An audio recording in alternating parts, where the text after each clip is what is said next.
The Lord be with you. I'm Deacon Keith Fournier, and our first reading is from the book of Genesis. The length of Sarah's life was 127 years. She died at Kiriath-Arba, now Hebron, in the land of Canaan, and Abraham proceeded to mourn and bewail her. Then rising from beside his dead, Abraham spoke to the Hittites.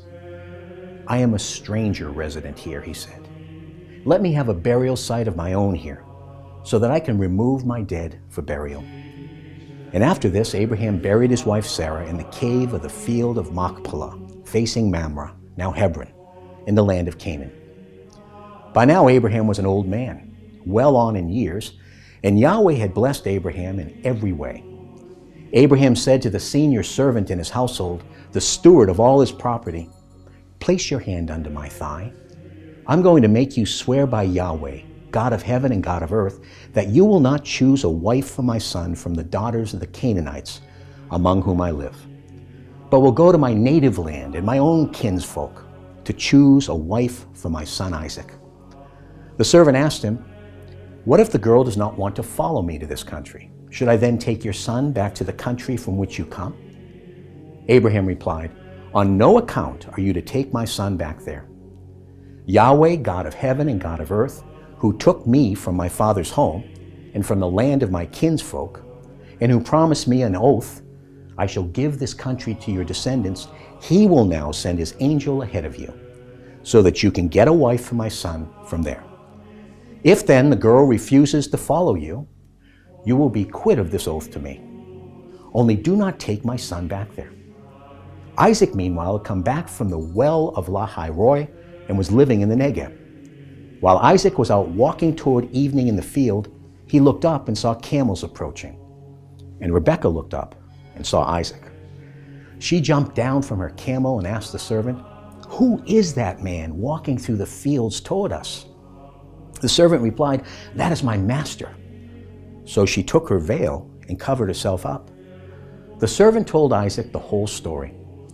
Then Isaac took her into his tent. He married Rebekah, made her his wife, and in his love for her, Isaac was consoled for the loss of his mother. In our response from Psalm 106, Alleluia! Give thanks to Yahweh, for he is good. His faithful love is everlasting. Who can recount all Yahweh's triumphs?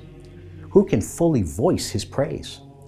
How blessed are those who keep to what is just, whose conduct is always upright. Remember me, Yahweh, in your love for your people.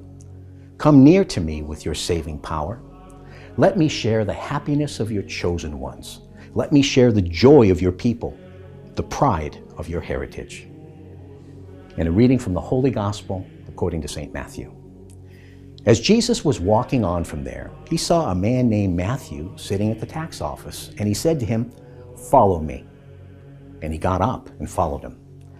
Now while he was at table in the house, it happened that a number of tax collectors and sinners came to sit at the table with Jesus and his disciples.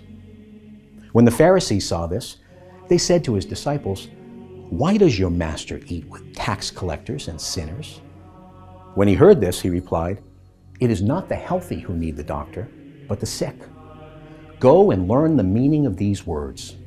Mercy is what pleases me, not sacrifice. And indeed, I came to call not the upright, but sinners."